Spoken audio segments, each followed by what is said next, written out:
Nā ahorangi Kaliko Baker o Hawaii te honore hei tiki ake i te taki ki te pōwhiri mā te ranga pūtua ngahuru mārua o te panekiretanga.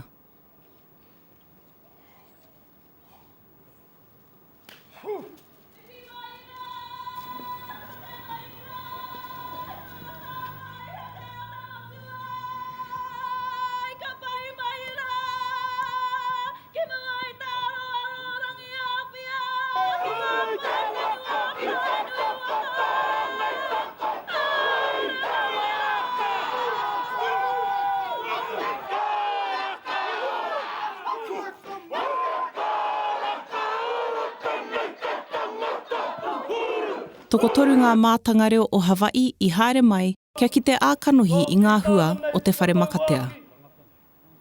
O te whakaiti te whare, o te whakaronu. Ko te painga pia he kite, ke kite rātou e hana tātou. He nui ngā huatanga kei a tātou kare a rātou. Nā reira ka uu te whai mai te kaupapa kia rite ki konei. Ka mate rātou te kimi tētahi āhutanga no rātou ake. Engari mihana kia rātou I hara mai, ke kite rātou. Ana ke te tino whakamiharo rātou, te kaha o te rere o te waiata, te rere o te haka, te rere o te reo, e rā mea katoa. I te marama o Huitanguru, I whakawhiti atu te panekiretanga me te matapunenga ki Hawaii ki te whakatō I te kākano kia whakatūria te panekiretanga ki reira.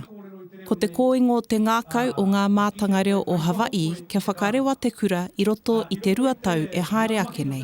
We'd have to design the curriculum and figure out who's going to be designing the curriculum, because it's just us three, Yapo, Pereira, Kalihua Krug, and myself, Kaliko. Yeah.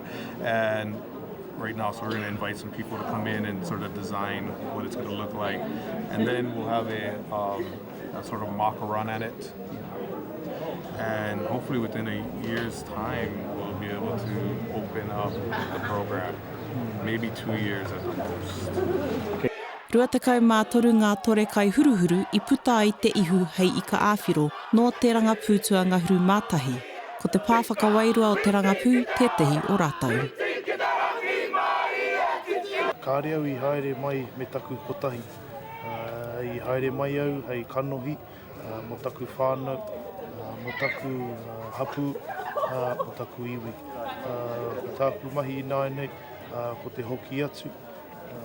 Ki te kaha poi poi, ki te kaha whāngai, I tō tātou reo, ka tahi ka rua, ngā tikanga, I heke iho mai e rātou.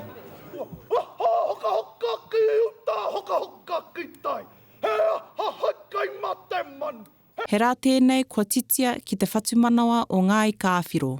A taiho ake nei ka kite I te hua o te whakaheke toto I tēnā pāpāringa o te motu I tēnā pāpāringa o te motu. Hariru roa, te wānanga o Aotearoa.